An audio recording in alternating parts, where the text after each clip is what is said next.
राहुल गांधी ने एक बार फिर से दावा किया है और दावा यह किया है कि साल भर के अंदर नरेंद्र मोदी इस देश के प्रधानमंत्री नहीं रहेंगे, सरकार गिर जाएगी। सवाल पूछा जा रहा कि यह दावा कहां से।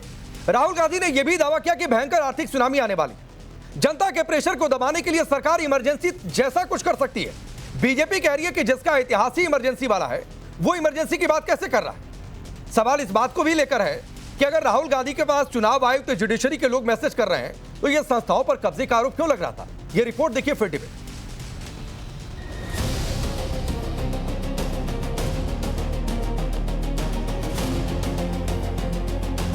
हिंदुस्तान के अंदर, सिस्टम के अंदर इंस्टीट्यूशनल रिवोल्ट होता है। जनता के प्रेशर को ये सप्रेस करने की कोशिश करें, इमरजेंसी जैसी चीज कर दे, हो सकता है। और आप देखना, मेरे अंदाजे से, मेरा असेसमेंट है, 1 साल के अंदर मोदी जी प्राइम मिनिस्टर नहीं होंगे। राहुल गांधी एक बार फिर मोदी सरकार के साल भर में गिरने की भविष्यवाणी कर रहे हैं। देश में आर्थिक सुनामी से लेकर इमरजेंसी आने की चेतावनी देते देते राहुल संस्थागत विद्रोह का भी दावा कर रहे हैं। कह रहे हैं उनके पास चुनाव आयोग, इंटेलिजेंस और न्यायपालिका के लोगों के मैसेजेस आ रहे हैं।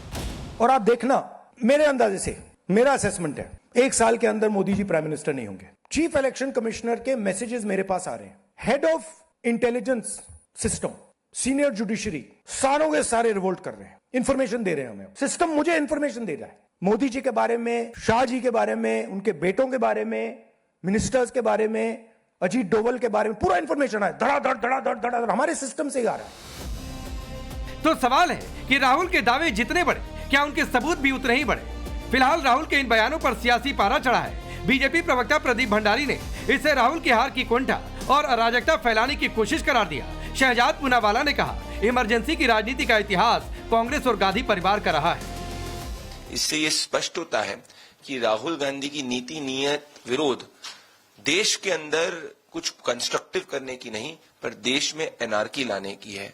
राहुल गांधी के तो परिवार में इमरजेंसी का इतिहास है, इसीलिए उनको लगता है इमरजेंसी हर कोई लगाने वाला है। दूसरी तरफ समाजवादी पार्टी राहुल गांधी के दावों में दम बता रही, तो वहीं कांग्रेस मोदी युग को काला आर्थिक युग करार दे रही, कह रही कि ईश्वर देश की रक्षा करे। मैं यही कहूंगा कि देश को मोदी युग एक आर्थिक रूप से एक काले युग के रूप में याद किया जाएगा, जहां इन्होंने सब कुछ बिगाड़ दिया है। ईश्वर रक्षा करे हमारे देश की। जब प्रधानमंत्री जी ने खुद ही स्वीकार कर लिया है तो इस देश को इस बात के लिए अलर्ट हो जाना चाहिए कि बहुत ही खराब समय आने वाला है, जनता सड़कों पे उतरने वाली है। ये बात भी बिल्कुल सही। राहुल गांधी के दावों और परबार पलटवार के बीच पीएम मोदी और बीजेपी के आलोचक माने जाने वाले इतिहासकार रामचंद्र गुहा की राय भी चर्चा में है, जो राहुल कह रहे हैं कि साल भर के अंदर मोदी पीएम नहीं रहेंगे। उन्हीं राहुल पर रामचंद्र गुहा ने क्या कहा, वो सुनिए। शायद मुझसे ज्यादा मोदी की भाजपा से नफरत कोई नहीं करता, लेकिन इस तरह की सोच रखने वाले लोग भी कहते हैं कि अगर खाड़ी संकट आता है तो क्या होगा, अगर चीन हमला करता है तो राहुल इसे कैसे संभालेंगे। उन्होंने ऐसा क्या किया जिससे ये साबित हो कि अगर वो प्रधानमंत्री बनते हैं तो वे गंभीर और जटिल स्थिति का सामना शांति और बुद्धिमत्ता से कर सकते हैं। वैचारिक खेमे के बुद्धिजीवी राहुल की राजनीतिक विश्वसनीयता पर सवाल उठा रहे हैं, लेकिन सवाल राहुल गांधी के नए दावों पर भी उठ रहे हैं। अगर खुद मुख्य चुनाव आयुक्त राहुल गांधी को मैसेज भेज रहे हैं तो फिर चुनाव हारने के बाद चुनाव आयोग और उन्हीं चुनाव आयुक्त पर बीजेपी को सहयोग के आरोप क्यों। अगर न्यायपालिका के लोग राहुल गांधी को जानकारी दे रहे हैं तो हर बड़े फैसले पर न्यायपालिका पर टिप्पणी क्यों। अगर इंटेलिजेंस सिस्टम राहुल गांधी को रिपोर्ट कर रहा तो हर संवैधानिक संस्था पर अविश्वास क्यों। यही वो सबसे बड़ा विरोधाभास है जिसका जवाब कांग्रेस को देना होगा। सवाल यही है, राहुल गांधी का यह सिस्टम इनपुट सच है या फिर हार की हताशा में बुना गया कोई नया सियासी जाल। कहीं राहुल के बयान भ्रमजाल पैदा करने के लिए तो नहीं। सवाल यह भी कि राहुल के इमरजेंसी वाला डर दिखाने के क्या मायने। Bureau report, times now Bharat. तो चलिए आपने रिपोर्ट देखी। मैं आपका परिचय आज के मेहमानों से करवाता हूं। रोहन गुप्ता जी भारतीय जनता पार्टी के नेता और प्रवक्ता हैं। मलूक नागर जी जुड़ेंगे, जनरल सेक्रेटरी आरएलडी के। प्रोफेसर अजय उपाध्याय जी कांग्रेस के राष्ट्रीय प्रवक्ता और नेता। प्रोफेसर नवल किशोर यादव जी आरजेडी के नेता और प्रवक्ता। और अमित जमई साहब समाजवादी पार्टी के नेता और प्रवक्ता। आप सभी का बहुत बहुत स्वागत है। पहला सवाल अजय उपाध्याय जी आपसे, और सवाल बहुत सीधा सा कि इमरजेंसी की बात क्या इस देश को अगले चुनाव से पहले डराने के लिए, क्योंकि कहा यही जा रहा है, बीजेपी कह रही है नफरत का नया चैप्टर आप लोग लेकर आए।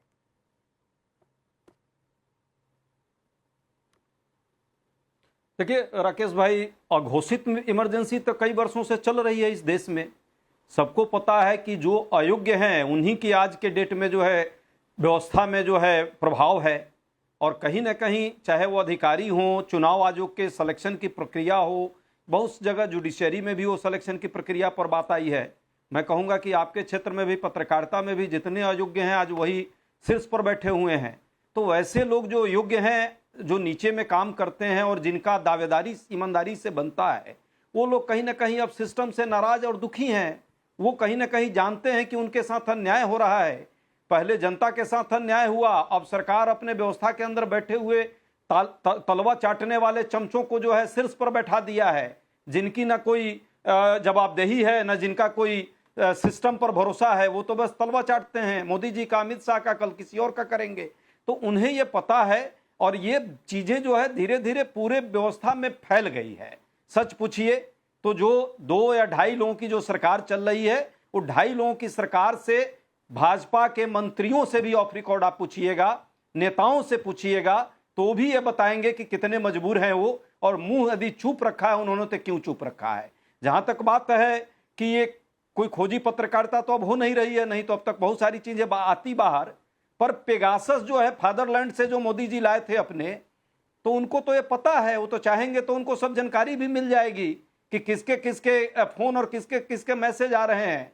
और ये बात भी सच है कि अघोषित है, उसको जब लगेगा इनको कि इन पर अब प्रहार हो रहा है और ये सिस्टम जो है इनके साथ नहीं चल पाएगा, कोलैप्स हो रहा है, तो घोषित कर देंगे। ऐसी संभावना है, क्योंकि देखिए आर्थिक तौर पे संभाल नहीं पा रहे हैं देश को।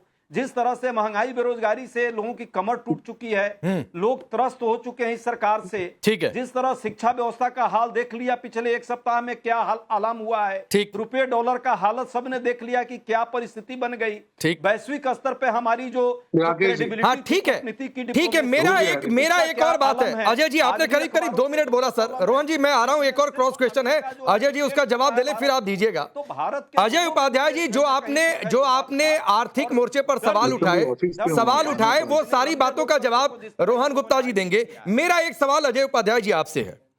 आपने कहा, मतलब राहुल गांधी ने कहा कि चुनाव आयुक्त उन्हें मैसेज भेज रहे, कोर्ट के लोग जानकारी दे रहे, आर्थिक सुनामी आने वाली है। मेरा सवाल आपसे यह है कि अगर चुनाव आयुक्त मैसेज भेज रहे हैं तो चुनाव आयोग बीजेपी का विभाग कैसे हो गया? ये आप लोग ही कह रहे थे, इसका जवाब सर दे दीजिए।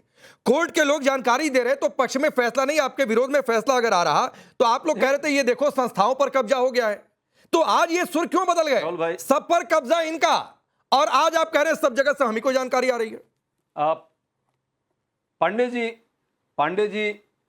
पांडे जी मैं आपसे एक काउंटर प्रश्न के साथ इसकी शुरुआत करता हूं। बहुत सारे मीडिया हाउसेस में आप देख रहे हैं, हाँ। अडानी अंबानी के पैसे लगे हैं और उन लोगों ने उसको कब्जा कर लिया है भाजपा के लोगों के इशारे पर। जो भी ब्रेकिंग न्यूज या जो भी प्राइम टाइम मैनेजमेंट है वो कर रहे हैं, सच है। लेकिन ऑफ रिकॉर्ड उसमें बहुत सारे पत्रकार साथी हैं, जब वो मिलते हैं हमसे तो मुझसे कहते हैं कि ये मजबूरी है, क्या करूं, नौकरी बचाना है।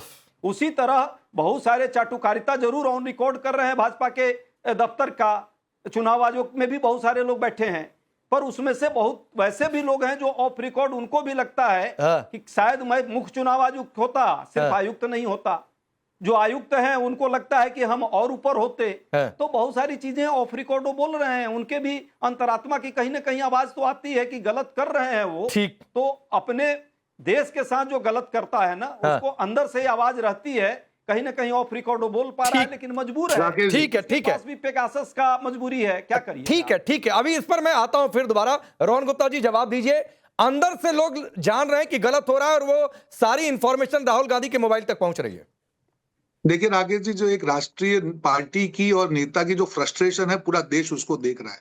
चुनाव पर चुनाव हार रहे हैं, जहां चुनाव हारते हैं वहां पे किसी और पे टिकरा फोड़ दिया, जहां पे चुनाव जीत रहे वहां पे लोकतंत्र की जीत होती है। जैसे केरला, जो मीडिया को गालियां दे रहे वो मीडिया केरला में गायब हो जाता है, जो चुनाव आयोग को गालियां दे रहे वो केरल में गायब हो जाता है, जो SIR को गाली दे रहे वो केरल में गायब, वहां सत्यमेव जयते, और बाकी लोकतंत्र की हत्या। यही तो दोगलापन है जो देश की जनता स्वीकार नहीं करती है। मैं आपको याद दिला दूं, जो 99 सीटों का इन्होंने मॉरल विक्ट्री 2024 में किया, उसके बाद चुनाव पर चुनाव हारे। चुनाव क्यों हारे? उनकी नीतियों के कारण। मैं आपको हरियाणा का याद दिला दूं, वहां पे उनके नेता, एक दलित नेता रोज बोल रहे थे कि मेरा उत्पीड़न हो रहा है, मेरे साथ अन्याय हो रहा है, किसी ने सुनवाई नहीं की, जनता ने हरा दिया। और जब सुबह जलेबियां बट रही थी, दोपहर में चुनाव आयोग के दफ्तर के बाहर बैठ गए और शर्म नहीं आती आपको विरोध करते हुए। महाराष्ट्र में क्या हुआ, जहां पे लोकसभा में ज्यादा सीटें मिली थी वहां पे बुरी तरह से हार गए, फिर लोकतंत्र खतरे में आ गया। असम में क्या हुआ, आप महंगाई की बात करके देश की जनता जानती है, जो वैश्विक परिस्थिति थी उसमें जिस प्रकार से मोदी सरकार ने स्टेप लेके देश की जनता को महंगाई से बचाया, उसका मैंडेट था असम और पश्चिम बंगाल। वहां पे क्या गए, आप बोल रहे हैं कि हमको खबरें आ रही है, भैया जनता तो आपकी बात को मान नहीं रही है, आपका एक भी नैरेटिव जनता स्वीकार नहीं कर रही है और आप पैनिक बटन दबा रहे हैं। आपका पैनिक बटन युद्ध के समय भी आपने एलपीजी का दबाया, जनता ने उसको फेल किया। आप जानते हैं कि आप सत्ता में आ नहीं सकते, फ्रस्ट्रेशन में आके हर रोज ये होगा वो होगा। अरे आप भविष्य वेता है क्या? सरकार का काम है, एक वैश्विक आपत्ति है उसमें देश के साथ खड़े रहने की जगह उसका इश्यू बना के आप अपनी राजनीति कर रहे हैं। शर्म आनी चाहिए आपको। क्या देश की जनता और लोग माफ कर देंगे आपको? नहीं करेंगे। आपके पास ऑल्टरनेटिव मॉडल क्या है? आप बड़ी बड़ी बातें कर रहे हैं, तभी जाके हिमाचल में आपने टैक्स बढ़ा दिया। आपके राज्यों में वैट का दर सबसे ज्यादा है। वो लूट नहीं है, वो महंगाई नहीं है। राकेश जी, हर चीज की एक पराकाष्ठा होती है। सारी हदें कांग्रेस पार्टी ने जो भाषा की, मैं ये भाषा प्रयोग नहीं करूंगा, उनका फ्रस्ट्रेशन, हर आदमी को गालियां देना, हर आदमी को गलती। आत्ममंथन कब करोगे? आपके नेता आपको सवाल पूछ रहे हैं। हरियाणा में शैलजा सवाल पूछती थी, उसका जवाब नहीं है। महाराष्ट्र में जवाब नहीं था आपके पास। बिहार में जिस प्रकार से आरजेडी के कैंडिडेट को आप सीएम कैंडिडेट मानने को तैयार नहीं थे, तब आप गालियां किसी और को दे रहे हैं। एसआईआर का मुद्दा जो मुद्दा ही नहीं था उसको लेके घूम रहे हैं। पश्चिम बंगाल में आपका बुरी तरीके से हार हुआ, आसाम में आप मतलब आपका जो नेता था उसकी भी हार हो गई। ठीक राकेश जी, हर चीज का पैमाना डबल नहीं हो सकता है। गालियां दे दे के, इमोशनल कार्ड खेल के, विक्टिम कार्ड खेल के राजनीति नहीं होती है। राजनीति मुद्दों पे होती है। अजय जी, बीजेपी पूछ रही है, रोहन गुप्ता पूछ रहे हैं कि आप डरा रहे हैं, अल्टरनेटिव मॉडल कोई पेश नहीं कर रहे हैं। छोटा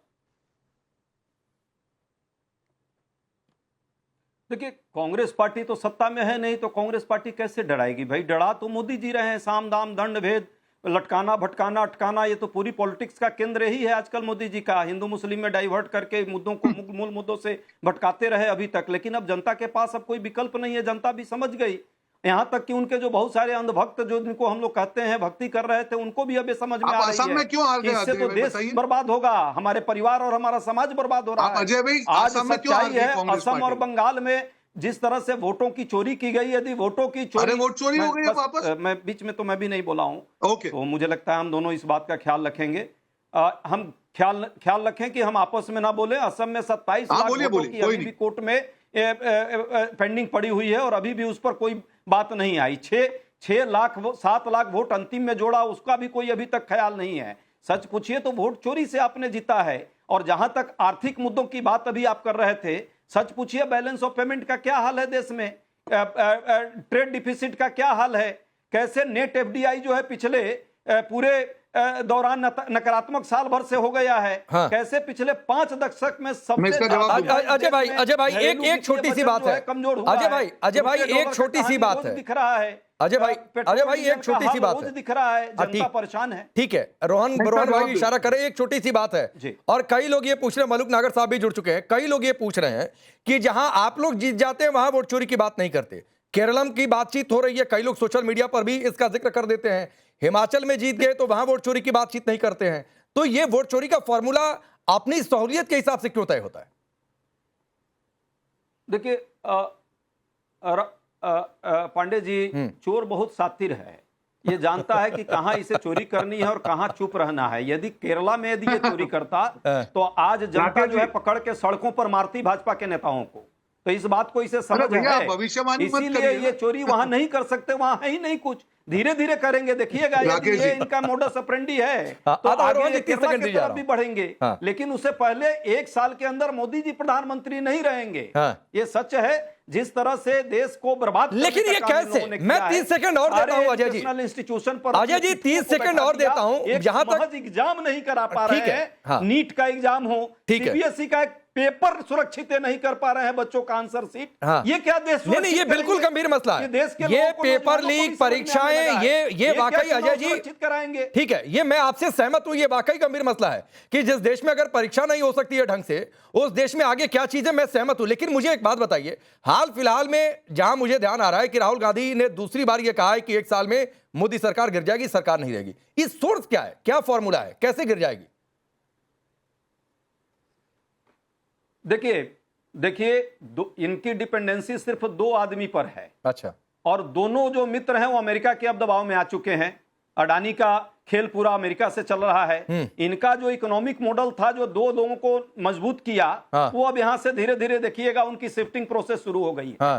जो पावर भी दो लोगों के बीच में थी, धीरे धीरे पावर के अंदर अधिकारी से लेकर के और सभी लोग जो है परेशान हैं। वो लोग खुद चीजों को दिखा रहे हैं और बता रहे हैं कि क्या हालत है, और जनता जो है लगातार जो है परेशान हो रही है महंगाई बेरोजगारी से। तो ये शासन जनता के लिए है ही नहीं। डेमोक्रेसी में ठीक है, तब तानाशाही करके इमरजेंसी लागू घोषित है, घोषित भी कर देंगे, लेकिन घोषित इमरजेंसी भी इस देश में एक लंबा समय तक नहीं चल सकती। ठीक है, अब रोहन गुप्ता जी, तासीर लोकतांत्रिक है। ठीक है। अब रोहन गुप्ता जी एक जवाब, फिर मैं दूसरे मेहमानों के पास जाऊंगा। ये सरकार भी, अजय उपाध्याय जी ने जो कही उसका लबोलुआब मुझे समझ में आया कि जो आपके साथी हैं वो गठबंधन छोड़ देंगे, आप मेजॉरिटी में रहेंगे, नहीं सरकार गिर जाएगी। शायद इनकी हो सकता है कांग्रेस पार्टी की कोई बातचीत हुई हो। मुझे लगता है कांग्रेस पार्टी ने कोई नया ज्योतिष पकड़ लिया है और वो ज्योतिष के सहारे चल रहे हैं। भैया राजनीति ज्योतिष के सहारे नहीं चलती है, काम के सहारे चलती है। अब इनकी कैसे ज्योतिष भविष्यवाणी गलत पड़ेगी। हिमाचल तो एक छोटा राज्य है, वहां सरकार में लोकल बॉडी में बुरी तरीके से हार रही, तब वहां पे कौन सी वोट चोरी होगी। भाई साहब जो छोटा राज्य है उसको तो संभालिए। मैं आपको चैलेंज के साथ कहता हूं कि जो इंडिया ने जिस प्रकार से ये संकट को हैंडल किया है, विश्व में कोई देश ने नहीं किया है। 45 से 50% हर जगह पे तेल के दामों में वृद्धि हुई है। हमारा एकमात्र देश है वहां पे 7 से 8% करके जनता को बचाया गया। एलपीजी की सप्लाई की एक दिन भी कोई किल्लत नहीं है, और यहाँ पे आप पैनिक बटन दबा रहे हैं। जनता आपको बता रही है, रोज नहीं, लेकिन रोहन भाई इसमें भी तो आरोप लगा, रोहन भाई इसमें भी आरोप लगा कि वो तेल की कीमत आपने होल्ड करके रखी चुनाव तक। मैं बताऊं, और जैसे तो चुनाव खत्म हुआ आपको लगा कि अब बढ़ा दो, इतना होल्ड करना था, वो होल्ड कैसे कर लिया। देखिए बच्चा जब परिवार की गद्दी संभालता है तो माँ बाप ने जो पाप किए वो तो भरना पड़ता है। 3.5 लाख के ऑयल पॉइंट किसने चुकवा है, किसने किया इनके पाप को? अरे छोड़िए ऑयल बॉन्ड, नहीं बोल सकते। अरे रोहन भाई वो ऑयल बॉन्ड वाली चर्चा ठीक है, लेकिन मैं कह रहा हूं कि अभी होल्ड कैसे किया था चुनाव तक? 44 लाख अभी होल्ड कैसे किया था चुनाव तक? चुनाव तक नहीं किया, बिल्कुल नहीं। देखिए वापस जो परिस्थिति आगे चल गई, चुनाव तक होल्ड की बात नहीं था। एक्सपेक्टेड था कि ईरान और यूएस का एक एग्रीमेंट हो जाएगा, वो नहीं हुआ, तब जाके जनता पे डाला है। और ये लोग तो कहते थे चुनाव के पहले कि कम से कम 25 से 30% इंक्रीज हुआ, क्यों 7-8% इंक्रीज हुआ। वापस बता दो, कैपिटल एक्सपेंडिचर 12 लाख करोड़। एक सेकंड, मैं डिबेट ओपन करता हूं। एक सेकंड रोहन भाई, आपने कहा कि ये कह रहे थे कि 30% तक बढ़ेगा, साथ ही 8% पर होल्ड कर लिया, तो क्या आप कमिट करते हैं कि इसके आगे तेल का दाम नहीं बढ़ेगा?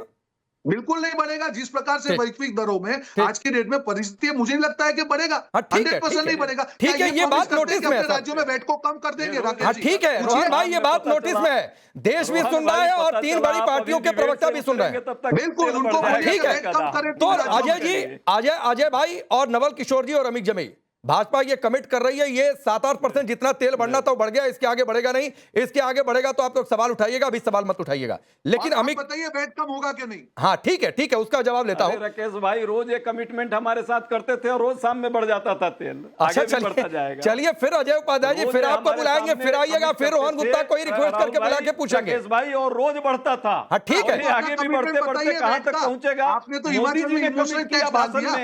नहीं बढ़ेगा। ठीक है अमित जमेई साहब, अमित जमेई, अच्छा रुक जाइए, बाकी पार्टियों को लाओ वरना नाराज हो जाएंगे अमित जमेई साहब। अरे रुक जाइए, 3 बार नाम ले लिया। अमित जमेई जी, आपकी पार्टी के एक नेता ने कहा, अजय भाई आता हूं सर, आता हूं। ठीक है अजय भाई, आता हूं। अमित जमेई, आपकी पार्टी के भी एक नेता ने कहा है कि अब समय है कि लोग सड़कों पर आ जाए, तो आपका भी फॉर्मूला यही है कि नेपाल, बांग्लादेश, श्रीलंका जैसा कुछ तो हो जाए?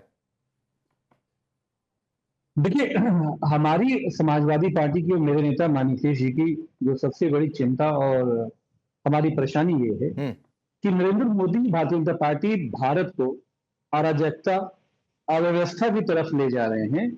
और जिस तरह से पूरा इकोनॉमिक क्राइसिस, जिस तरह से पूरा एनर्जी क्राइसिस हुआ, उसको Narendra Modi, Bharatiya Janata party NDA deal नहीं कर पाई। चलिए, एलओपी आदरणीय राहुल जी ने जो कुछ कहा, हमारे अजय उपाध्याय ने जिसका जवाब दिया, मेरा ये मानना है कि जो सरकार के समर्थित अर्थशास्त्री हैं सुरजीत भल्ला साहब, हमारे जो फॉर्मर वित्त सचिव रहे हैं सुभाष गर्ग साहब, वो कहते हैं कि अगर जरूरी कदम नहीं उठाए गए तो भारत को बहुत बड़े संकट का सामना करना पड़ेगा, जो एनडीए, जो भारतीय जनता पार्टी संभाल नहीं पाएगी। हमारे जो सुभाष गर्ग साहब है वो ये कहते हैं, उन्होंने इसको जो है फ्रेजाइल 5 में भारत का कैटेगरी में शामिल किया है, जिसमें वल्नरेबल 1 में भारत है।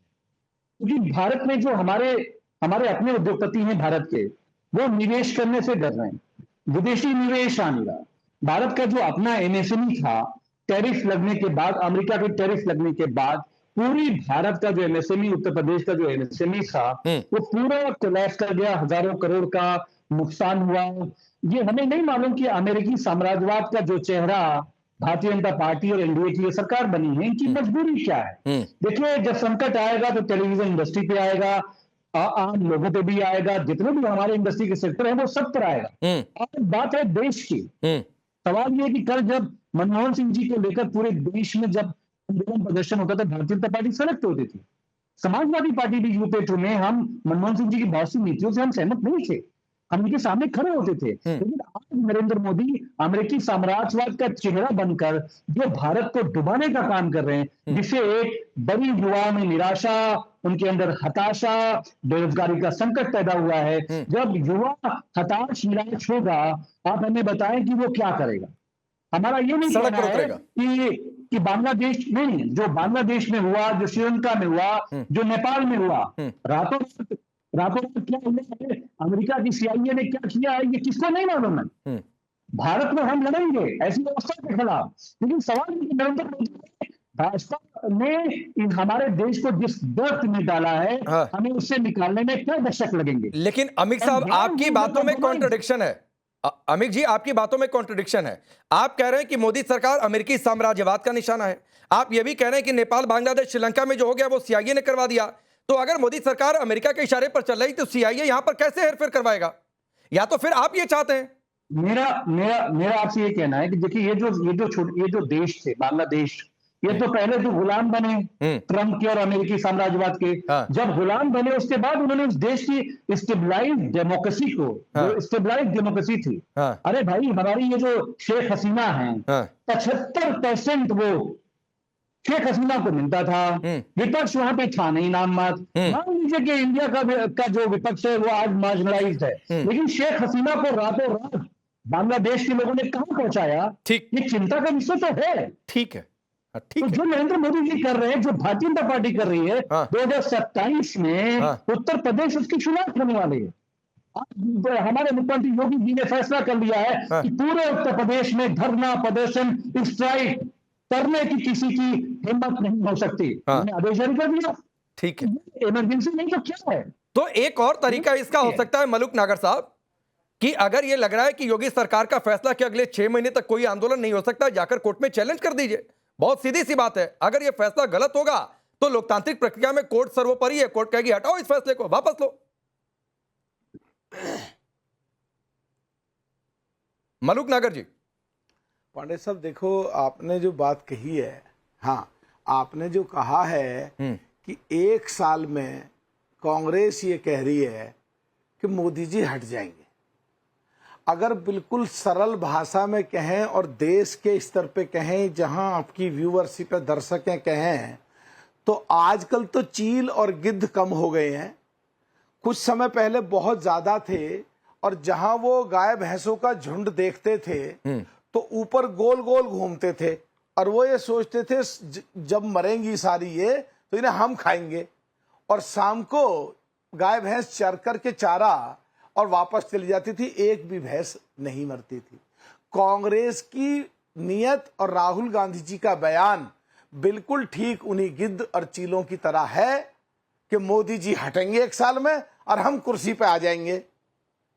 मोदी जी उन्हीं गाय भैंसों की तरह बिल्कुल किसी भी कीमत पे कहीं नहीं जाने वाले हैं, और चील और गिद्ध जो कांग्रेस जिस तरह सोच रही है वो कुछ नहीं होगा, एक भी गाय भैंस नहीं जाएगी, चीलों को वापस जाना पड़ेगा। और आज के परिवेश में चील और गिद्ध काफी लुप्त हो गए हैं। उसी तरह कांग्रेस भी जनता और जो जनसंख्या के आधार पे 8.5% देश में केवल रह गई है, और उसमें से भी साफ हो जाएगी, या ये कहें ये मुंगेरी लाल के हसीन सपने हैं। दूसरा बयान दिया राहुल गांधी जी ने, या इमरजेंसी लगाएंगे।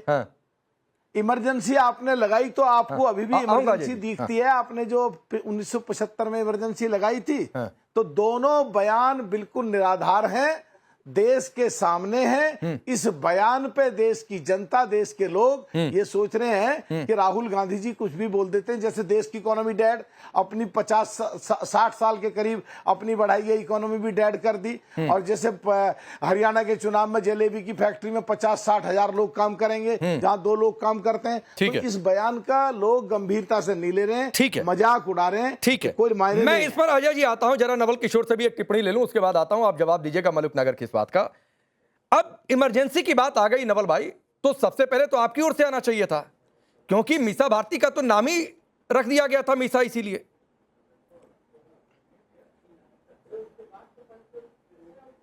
नहीं राकेश जी, चलिए मलुक जी, अभी जो गठबंधन में है, कम से कम मोदी सरकार को गाय भैंस तो माने ना। अभी ये बात तो कम से कम उनके गठबंधन के लोग मानना शुरू किए, और क्यों नहीं मानेंगे? इस देश में जो सरकार एक सही से एग्जाम नहीं करा सकती, नहीं, गलत है बात ये। साल पेपर लीक होते हैं, फिर भी शिक्षा मंत्री इस्तीफा नहीं देते हैं, कोई अधिकारी देते हैं। होम मिनिस्टर, सुन लीजिए अरे अब देखिए, आप क्यों बेचैन हो रहे हैं? आपको थोड़े हटाएंगे, वो आपको रखेंगे, अभी आप घबराइए मत। मैं सिर्फ ये कह रहा हूं कि जो सरकार में आप शिक्षा मंत्री को देखिए, पेपर लीक सालों साल होते रह रहा है, और उसको दंड किसको दिया जाता है? कर्मचारी को दिया जाता है। और आप देखिए कि होम मिनिस्टर, जिसको आप आयरन मैन कहते नहीं थकते हैं लोग, उनके समय पुलवामा से लेकर पहलगांव तक हो गया। तो जो सरकार, रेल मंत्री को आज तक आपने सुना होगा 2014 के बाद किसी मंत्री ने विफलता के कारण, जो कि रोज ही विफल हो रहे हैं कोई न कोई कारण से, उसके बावजूद भी कोई मंत्री इस्तीफा दिया इस सरकार में? नहीं दिया है, क्योंकि यहाँ पर सरकार तो आप डेमोक्रेटिक तरीके से हासिल करते नहीं है। आप कह रहे थे कि वहां जीत जाते हैं, यहाँ क्यों नहीं जीतते हैं? जो चोरी और डकैती करता है वो हर घर में थोड़े ना करता है, जहाँ पर पहले प्लान करता है, जहाँ पर उसको नजर आती है वहां पे करते हैं। जब रेल मंत्री थे, लेकिन केस आपने जब की बात देख लो, कब आपने इस्तीफा दिया, देखिए क्यों बेचैन हो रहे हैं? राबड़ी जी को आपने देखा नहीं है कैसे बीजेडी खत्म हुआ, कैसे वाईएसआर खत्म हुआ, कैसे शिवसेना को किसने खत्म किया, टीएमसी के साथ क्या हो रहा है, बिहार में जदयू के साथ क्या हो रहा है, सब आप देख रहे हैं। जो लोग उनके साथ में हैं, आज नहीं तो कल वो लोग भी समाप्त होंगे। जो लोग विपक्ष में हैं, कम से कम सवाल पूछ रहे हैं, सवाल का जवाब सरकार नहीं दे रही है। सरकार कहे कि सवाल का जवाब नेहरू जी देंगे, क्या इतिहास के लोग देंगे? इसलिए इस सरकार के पास, जो हर चुनाव में हर तरह की झूठ बोलती है, बिहार चुनाव में आप देखिए 10,000 देकर लोगों से वोट लिया, और बाकी का जो 2 लाख देने का वादा किया आज तक नहीं हुआ, उस पर कोई चर्चा। 1 करोड़ नौकरी देने की बात थी, क्या बात कर रहे हैं? 6 महीने में 2 मुख्यमंत्री और 4 डिप्टी चीफ मिनिस्टर बन गए, लेकिन समस्या वहीं के वहीं है। इसलिए जो अराजकता आप कह रहे हैं जिसको, वो लोगों में बेचैनी है, छात्र में बेचैनी है, और वो सड़क पे आ भी रहे हैं। आप तो जिस तरह से पिटाई कर रहे हैं, लगता है कि नवल भाई एक क्रॉस क्वेश्चन है आपसे। मलुक साहब एक सेकंड, खत्म करा दिया, एक सेकंड प्रचार नहीं करा, आखिर ठीक है था। राहुल गांधी जी मध्य प्रदेश में घूम रहे थे, और 9 तारीख की ये बातें, 11 अरे राहुल गांधी वाला अजय उपाध्याय को सुना लीजिएगा मलुक भाई, मध्य प्रदेश में कहें इनको नवल जी को सुना रहे हैं, इनको तेजस्वी का कुछ सुनाइए तो उसका जवाब देंगे। राहुल गांधी वाला अजय उपाध्याय को सुना लीजिएगा, उसका वो जवाब देंगे। आप नवल किशोर को राहुल गांधी का सुनाए जा रहे हैं। राकेश जी एक बात कांग्रेस की वजह से मरे हैं ना ये, कांग्रेस की वजह से बिहार में मरे हैं, जो हमें कह रहे हैं हम तो एनडीए में ठीक है, हम तो मोदी जी के साथ ठीक है, चौधरी जैन जी की और मोदी जी। अच्छा ठीक है नवल भाई, एक क्रॉस क्वेश्चन है आपसे। अच्छा रुक जाइए नवल भाई एक क्रॉस क्वेश्चन है आपसे। बिहार चुनाव से पहले आप लोगों ने वोट चोरी को बहुत बड़ा मुद्दा बनाया, आप लोग लेकर अदालत भी गए, आपकी पार्टी के तेजतर्रार नेता हैं मनोज झा, वो भी पहुंचे हुए थे। ये पूरा एसआईआर जो है अवैध है भाई, कैसे हो रहा है? सुप्रीम कोर्ट ने क्या कहा आपको? आप छोड़ दीजिए सारा झूठ। मैं नहीं बात करूंगा कि अभी जो लोकल बॉडीज इलेक्शन में क्या हुआ नहीं हुआ, कौन जीता क्या हुआ, फिर आपके नैरेटिव का क्या हुआ। आप सिर्फ इस बात का जवाब दीजिए, वोट चोरी आप लोगों का सबसे बड़ा मुद्दा, एसआईआर आपका सबसे बड़ा मुद्दा, सुप्रीम कोर्ट में धराशायी हो गया। नहीं, जिस जगह पे, जिस आरा भोजपुर में 6 के 6 विधानसभा जीते हुए हैं, वहां पर हमने अभी एमएलसी चुनाव जीता पेपर बैलेट पे, इसका भी तो जवाब देना चाहिए। और तो ये सुप्रीम कोर्ट को नहीं समझा पाए कि एसआईआर गड़बड़ है। 1 करोड़ 90 लाख वोट आया है, वो ये सुप्रीम कोर्ट को नहीं समझा पाए कि एसआईआर गड़बड़ है। नहीं ऐसा देखिए, एसआई नहीं पूरा अब पूरा चुनाव आयोग ही गड़बड़ है तो फिर एसआईआर का क्या मतलब है? जब सुप्रीम कोर्ट यही कहता है कि इस चुनाव में वोट नहीं देता है तो क्या फर्क पड़ता है? अगले चुनाव में वोट दे दिए, उस पर हमें कोई टिप्पणी नहीं आप कह रहे हैं नवल भाई, आप कह रहे हैं कि चुनाव आयोग गड़बड़ है, उधर राहुल गांधी कह रहे हैं कि चुनाव आयोग से उनके पास मैसेज आ रहा है, उनको जानकारी मिल रही है।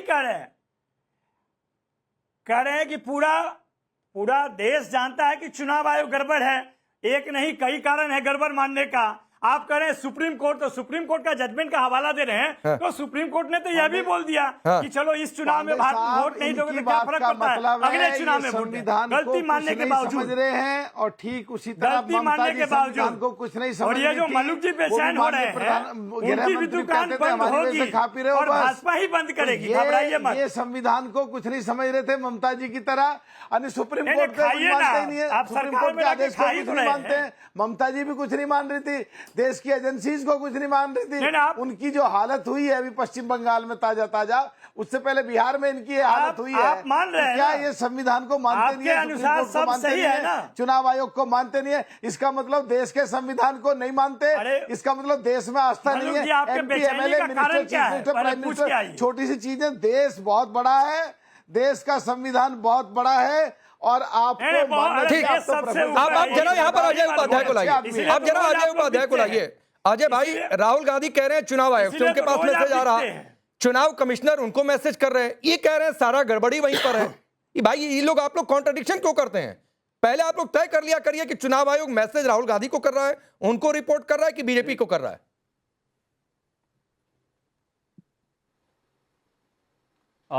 राकेश भाई, मैंने पहले भी कहा, बहुत सारे पत्रकार जो हैं ऑन एयर कुछ और बात कहते हैं, लेकिन मजबूरी उनकी भी होती है भाई। जिस ऑर्गेनाइजेशन में हैं, आवाज आ रही है मेरी? हाँ बिल्कुल आ रही है, बस एक गुजारिश कर दूं आवाज आ रही है आपको मेरी? एकदम आ रही है सर, बस एक गुजारिश कर दूं। हाँ, बस एक गुजारिश आपसे कर दूं, एक गुजारिश कर दूं सर, आप जहां पर हैं वहीं की बातचीत करें सर। यहां मैंने बीजेपी से भी सवाल पूछा और सवाल पूछकर आप मुस्कुरा भी दिए।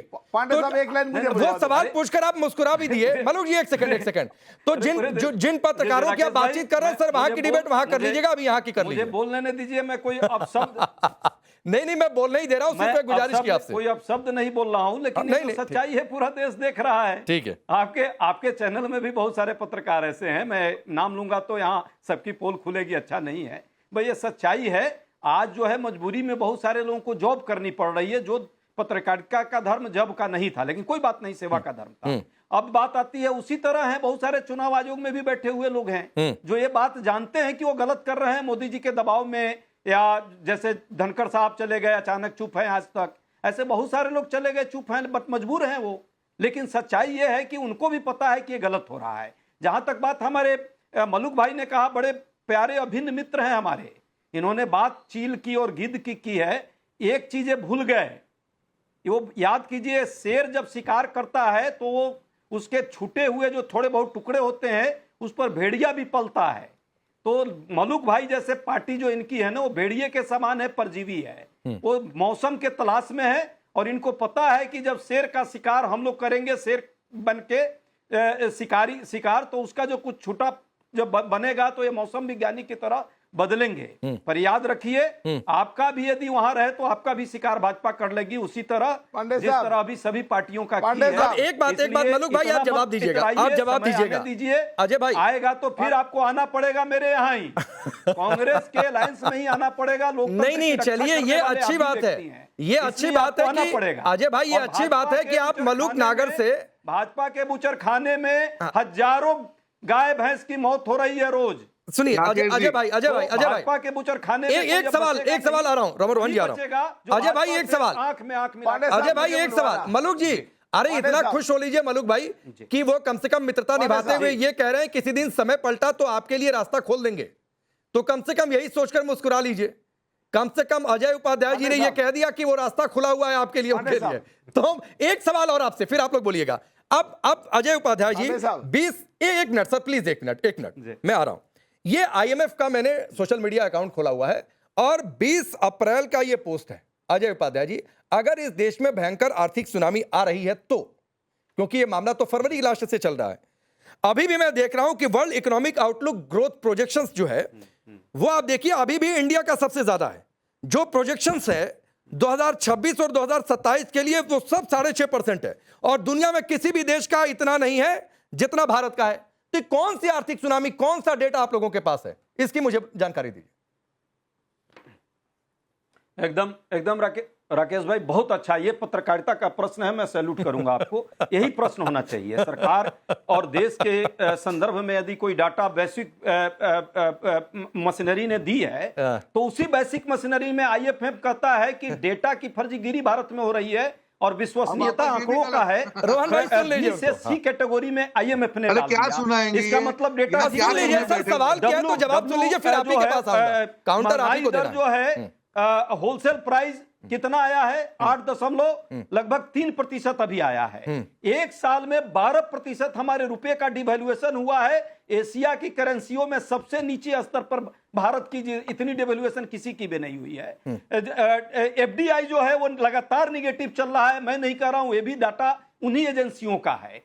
तो मेरा कहना है 1% लोगों के पास 40% यदि वेल्थ देश की संकेंद्रित हुई है, कंसंट्रेट हुई है, वो भी डेटा उन्हीं का है। इसका मतलब आम आदमी गरीब है। बेशक हो सकता है GDP के आंकड़े हमारे सही दिखा रहे हो, लेकिन वो आंकड़े कुछ मुट्ठी भर पूंजीपति मित्रों के मोदी जी के काम आ रहे हैं। आम जनता बेहाल है, वो दर की ठोकरें खा रहा है, उसको खाने और रोटी पर आफत पड़ रहा है। बताइए 821 रुपए का 5 किलो का सिलेंडर आपने कर दिया। ये इससे बड़ा मैंने जो है पाप क्या हो सकता है? ठीक है, मैं जवाब लेता हूं।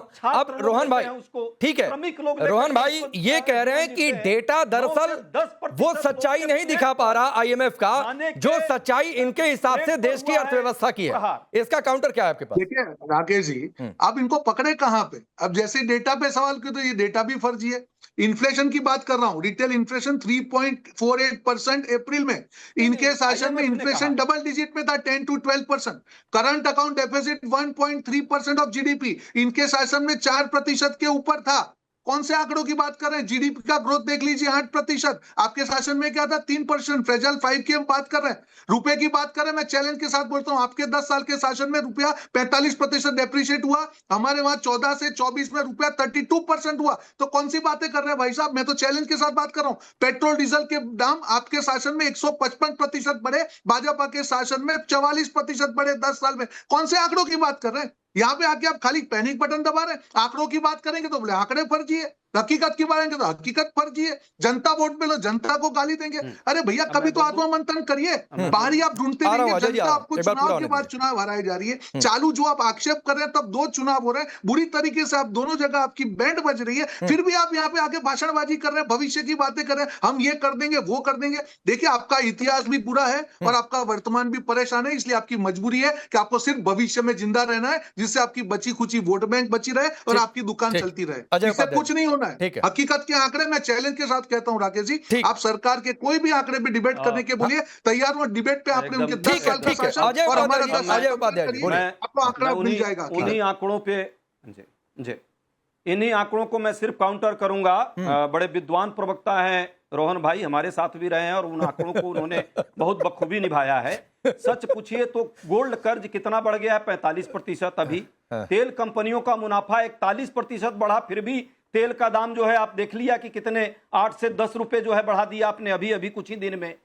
जो गैस है LPG का 81% 3 महीने के अंदर आपने बढ़ाया है। 1300 कुछ रुपए से जो है 81 रुपए से अब आप 3100-3200 रुपए पर आपने कमर्शियल गैस सिलेंडर कर दिया है। तो ये मैंने जो आंकड़े दिए उसका बताओ अजय भाई, करंट अकाउंट डेफिसिट बताओ का तेल चलने का और रिटेल इन्फ्लेशन बताओ। ये 2 आंकड़े आप डिस्कस हो रहा है, फिर भी आप नहीं रिटेल इन्फ्लेशन बताइए। कौन सा आंकड़ा है? हमारे समय में 400 आपके शासन में डबल फिगर होता है, जो गैस सिलेंडर था, आज वो गैस सिलेंडर मैं तो आंकड़ों के साथ बात कर रहा हूं, चैलेंज के साथ बोल रहा हूं। हमारे समय में जो पेट्रोल का दाम कितना था 71 रुपए, आज कितना है पेट्रोल का दाम? हमारे समय डॉलर का बनाम रुपये का क्या था कहानी? 60 रुपए $1 था, आज 100 पार होने के पकड़ के जनरलाइज नहीं कर सकते। हमारे समय कितना एक्साइज ड्यूटी हम लेते थे पेट्रोल डीजल पर, आज आपने 44 लाख करोड़ रुपए की लूट मचाई जनता और आप हर जगह पे जहां पे आप गलत पढ़ते हैं आप आंकड़ों में सवाल उठा देते हैं। ठीक है, हर आंकड़े पे फॉरेक्स की बात कर दूं 588 करोड़, आज भी आपने है लगातार जनता पहले था, आज भी हमारे पास उतना फॉरेक्स है। पैनिक तो अच्छा ठीक है, मैं आता हूं जरा अमित साहब को लाता हूं। अजय भाई मैं आता आपने जो है हूं सर, आता रेट हूं, बढ़ा दिया है, आता हूं। खाने का तेल, पकाने का तेल, जनता का तेल आप करिए। हाँ। जनता अरे समय तेल पर आप आपका भी निकाल तेल रहे हैं, करने आप जा रही पैनिक है बटन फैला रहे हैं। ठीक है पैनिक इसलिए अब अमित जमाई साहब, जब से महंगाई रोहन भाई और अजय जी, आप दोनों लोग एक मिनट सर, प्लीज आप दोनों लोग, फिर आऊंगा इन्हीं आंकड़ों। 3 कभी हुआ है क्या? ठीक है, घरेलू बजट क्यों 5? हाँ ठीक है अजय भाई, आता हूं, रोहन जी आता हूं सर, आता हूं प्लीज, जरा अमित जी को भी लाऊं। अमित जी, वैश्विक संकट है, ऐसा नहीं है कि क्या ये पॉलिसी पैरालिसिस है? रोहन भाई, महंगाई की भी बातचीत करें, 2012 में ऐसा कोई संकट नहीं था, लेकिन फिर भी सिलेंडर्स के दाम तो 900 के आसपास पहुंचे हुए थे। तो अगर वैश्विक संकट है, उस संकट की वजह से महंगाई है और उसमें प्रिकॉशनरी मेजर्स हैं सरकार के द्वारा या अपील एक की गई है, तो क्या ये अफवाह फैलाने वाली बातचीत नहीं है? क्या ये नैरेटिव सेट करने वाली बातचीत नहीं है? राकेश भाई देखिए, यूपी 1 यूपी 2 में अगर कहीं कुछ कमियां थी तो कम से कम प्रधानमंत्री मनमोहन सिंह जी अपने पक्ष विपक्ष के सभी नेताओं से, सुषमा स्वराज जी से, आडवाणी जी से, इन लोगों की किसी भी संकट पर बातचीत होती थी। लेकिन इस सरकार में इतना ज्यादा एरोगेंस, ऑटोक्रेसी है कि वो पूरे देश के विपक्ष को कुछ नहीं समझते। मैं आपको छोटी छोटी आंकड़ों की बाजीगरी में, रोहन गुप्ता भाई जिस समाज से आते हैं, मैं बड़ा सम्मान करता हूं। जब ये इनके समाज के लोग इनसे मिलते हैं जिनका अर्थव्यवस्था चलाने में बहुत बड़ा रोल है, तब ये बातें कुछ और बोलते हैं, कुछ और बोल रहे हैं। मैं देखिए जौनपुर में बैठा हूं, एनर्जी क्राइसिस का हाल ये है कि पूरे जौनपुर में पेट्रोल पंप पे डीजल पेट्रोल आपको 500 रुपए से ज्यादा नहीं मिलेगा, या आप तो है ही नहीं, 2 दिन आप वेट करिए। नंबर 2, अगर आपने कोई जमा पूंजी बैंक में रखी है, आप अपने बच्चों की शादी करने जा रहे हैं, अगर आप 2 लाख रुपए निकालने जाइए, 50,000 रुपए से ज्यादा कैश आपको नहीं दे रहे। चलिए आपने सोना जहां भेजना था कहां भेजा हमें नहीं पता, लेकिन जो हमारा कैश था भारत के बैंक्स में, जो आपका जमा पूंजी है, इन्हें राकेश भाई आपका भी जो पैसा जमा होगा, वो पैसा बैंकों से गया कहां पे? वो पैसा आपने किसको दिया है? वो पैसा आपने कहां रिजर्व में लगाया? कहां पे आपने लोन में लगाया? आपने पूरे देश के पूंजीपतियों को हजारों हजार करोड़ बैंक से लूट के देश दुनिया में ले जाके आपने इन्वेस्टमेंट किया, वहां पे आप बैंकरप्ट हुए, अमेरिका में आपके ऊपर सैंक्शंस लगे। तो इस सब नीतियों की वजह से आपने यूएस इंडिया का जो डील किया, 45,000 करोड़ का one way deal, Bharat 45,000 crore की खरीद करेगा। यानी ऐसा तो नहीं कि ये पैसा आपने अमेरिका को उठाकर देना शुरू कर दिया जो आपने डील करी है। तो सीधे सीधे नरेंद्र मोदी जी, भारतीय जनता पार्टी जो कर रही है, मैं बता रहा हूं, रोहन गुप्ता भाई को मैं पहले दिन से जानता हूं, ये बहुत ही रेशनल, बहुत ही साइंटिफिक सोच के, बहुत ही प्रगतिशील इंसान है। आप देख लीजिएगा, एक खबर एक दिन आएगी कि रोहन गुप्ता जी ने भारतीय जनता पार्टी में समाज के दबाव में अपने आप को पार्टी से अलग कर लिया। ये दिन आएगा, मैं जवाब दे दूं राकेश भाई। अमित जी, नहीं, मैं एक बात कहता हूं, रोहन गुप्ता आप जवाब दीजिएगा, एक सेकंड, एक लाइन कहना है मुझे। ये बड़ी दिलचस्प चीज हुई है। पहले अजय उपाध्याय ने मलूक नागर को कह दिया कि आपके लिए दरवाजे खुले रहेंगे भविष्य में, और अब अमित जमई कह रहे हैं रोहन गुप्ता के लिए कि एक दिन आप पार्टी छोड़ेंगे। पीडीए का दाव यहां भी चल रहे हैं। रोहन गुप्ता बताइए, जवाब दीजिए। देखिए राकेश जी, उन्होंने मेरी तारीफ की, उसके लिए उनका धन्यवाद। और मैं सेंसिबल हूं, इसीलिए जो उन्होंने कहा वो नहीं करूंगा, वो उनको बता के जा रहा हूं, लेकिन मुझे मालूम है क्या सच है क्या गलत है और देश के लिए क्या सच है। देखिए उन्होंने आंकड़ों की बात, अभी उन्होंने बैंकिंग की बात की, अभी आरबीआई ने 2.8 लाख करोड़ का डिविडेंड सरकार को दिया। अगर मुनाफा नहीं होता तो कहां से आता? एनपीए अमित भाई अभी तक के सबसे मिनिमम दर पे है। पीएसयू बैंक्स का प्रॉफिट हाईएस्ट दर पे है। मैं आपको आंकड़ों के साथ बताना चाहूंगा।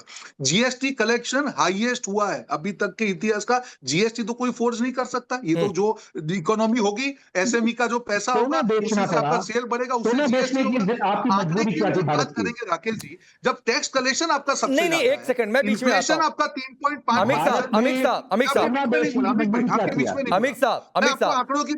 साहब, सरकार ने, और सरकार का छोड़ दीजिए, पीआईबी ने भी फैक्ट चेक किया है, और फैक्ट चेक ये किया है कि कोई सोना नहीं गया है कहीं। ये कहा गया कि ये गलत है। सरकार ने एक्सपोज किया कि ब्लूमबर्ग की गलत खबर थी, कोई सोना गया नहीं है, वो पूरा आंकड़ा दिया है। नहीं, मैं पूछूं कैसे सही साबित करेंगे? रोहन भाई एक सेकंड रुकिए। अमित जमई, अगर सरकार कह रही है, पीआईबी कह रहा है कि ये फैक्ट गलत है, आप उसको सही कैसे मान रहे हैं? मैं ये कह रहा हूं, देश डूबेगा, राकेश भाई, रोहन भाई, अमित जमई सब डूबेंगे। मैं मान के लिए बताइए सर, लेकिन देश डूब कैसे रहा है अमित भाई? आप देख लीजिए, ये रहा, सोना कैसे बेचा गया? न्यूज दिखा रहा हूँ, ये पीआईबी का न्यूज आपको प्रेस नोट दिखा रहा हूँ। कि जो 12 बिलियन का जो गोल्ड का जो न्यूज है वो गलत है, फेक है, BJD का न्यूज है। आप फेक स्टोरी पे यहाँ पे नहीं बैठ सकते अमित भाई, इसीलिए बोल रहा हूँ। आप भविष्य में रहेंगे, कभी वर्तमान में नहीं आएंगे। ठीक है, आपकी राजनीति फेक न्यूज पे चल रही है। मैं जरा नवल किशोर भाई को भी लाता हूं। नवल जी, मैं सोने वाली बात लेकर आता हूं। क्या ये सिर्फ फेक नैरेटिव सेट किया जा रहा है? और फेक नैरेटिव इसलिए कि अगर आंकड़ा सही साबित करने के लिए है तो आंकड़ा दीजिए। सरकार ने कहा और पीआईबी ने भी कहा, फैक्ट चेक करके कहा कि भाई कोई सोना नहीं बेचा गया है, ब्लूमबर्ग की रिपोर्ट गलत है। फिर कौन सी रिपोर्ट आप लोगों के पास है कि नहीं सोना बेच दिया, दे दिया, उधर दे दिया? नहीं, उन्होंने भी उसको किया है कि ये एस्टिमेटेड चीज था जो उन्होंने लिखा है। और हम तो आपसे सीधा सवाल पूछ रहे हैं कि अगर इतनी अच्छी अर्थव्यवस्था है तो रोज रुपया गिर क्यों रहा है? इतनी बेकारी, इतनी बेरोजगारी क्यों है? इतने कर्ज, हर राज्य कर्ज में डूबा हुआ है, हर राज्य कर्ज में। आप बिहार आपके शो में राकेश भाई 8वीं बार गोल्ड पोस्ट आप पूछे तो कैसे डूबा हुआ? आप 2-2 मिनट में बताइए ना। आप गोल्ड आप बताइए तो कितना। मैंने आपको महंगाई का आंकड़ा दिया 3.48%, करंट अकाउंट डेफिसिट का आंकड़ा दिया 1.3%, फॉरेक्स का आंकड़ा दिया पे कर्ज कितना है पहले ये बता दीजिए आप। और इन्फ्लेशन का आपको सारे आंकड़े दिए मैंने। गोल्ड का आंकड़ा आपका गलत है। तो अरे भैया, कैपिटल एक्सपेंडिचर आपको मालूम है 12 लाख करोड़ का कैपिटल एक्सपेंडिचर इंडिया में हो रहा है, जिससे जीडीपी बढ़ रहा है। अच्छा, ठीक, और वो कैपिटल एक्सपेंडिचर यूपीए के समय में 50,000 53,862 करोड़। मलुक नागर जी, 30 सेकंड आपको। और ये बार बार सवाल तो उठ रहा है कि ये रुपया गिर क्यों रहा है? देखिए राकेश जी, अभी मलुक नागर जी से रोहन भाई मलुक नागर जी, पहले तो मैं उनकी कांग्रेस के साथी की बात का जवाब दे दूं। उनका बहुत धन्यवाद, वो हमें बुलावा दे रहे हैं। अरे सो कॉल्ड इंडिया गठबंधन के नींवधार नीतीश जी थे, वो छोड़ के चले गए, तुम में सब टूट गए, तुम आपस में प्रदेश में लड़ रहे हो, तुम 8.5% में रह गए हो। तुम मरे मराए में कौन आएगा? तुम मरे मराए में कौन आएगा कांग्रेस में? ये सोच लो जरा। एक तो ये, दूसरा जो बात कह रहे हैं अभी आरजेडी के प्रवक्ता ने, कांग्रेस के प्रवक्ता सपा के तो बुझ गए, दिख भी नहीं रहे, सहमत नहीं हुए और काट दी। तो आपस में सोने बिक्री पे भी ये एक नहीं है। और रिजर्व बैंक ऑफ इंडिया का बयान आ चुका है कि वो सोना की बात झूठ। ठीक है, समय थोड़ा कम है। अजय भाई, एक सवाल और बहुत सीमित जवाब दीजिएगा। ये नैरेटिव या आप लोग अभी से नहीं, मैं आपको समय दे रहा हूं, क्या आप लोग 29 के मोड में हैं अभी से, इसलिए इस तरीके की बात? 34 के मोड में। अब तो रुक जाइए ना, अभी 29 बात कर लीजिए आप। मामला नहीं है तो 27 का खेल खत्म हो रहा है। अच्छा, मोदी जी का खेल 27 में खत्म हो रहा है, 29 में जाने की जरूरत नहीं है। जहां तक सोने और पीआईबी की बात की है तो पीआईबी ने तो सीज फायर पर भी रिपोर्ट दी थी। तो ट्रंप इनका चाचा क्यों बार बार चिल्ला रहा है कि हम सीज फायर कराए? सब जगह से रिपोर्ट आई। उसी तरह आप देखिए चाइना को लेकर के जब हमारा सैनिक वहां मारा गया था, आरबीआई का आंकड़ा सही है, गलत है? पहले पीआईबी ने क्या उसको बोला है कि हमने नहीं बेचा है, अपने ही हैंडल से बाहर कर दिया। जहां तक बात आरबीआई की है। अच्छा, ठीक है, चलिए अजय भाई, वक्त इतना ही है, आप सबको रोकना पड़ेगा। अब 27 में वैसे यूपी में चुनाव है, लेकिन क्या ये 27 के लिए ही सब कुछ बात है या 27 में वाकई कुछ ऐसा हो ही जाएगा? चलिए अजय भाई, ये वक्त बताएगा। आप सबका बहुत बहुत शुक्रिया हमसे जुड़ने के लिए, इस बातचीत के लिए।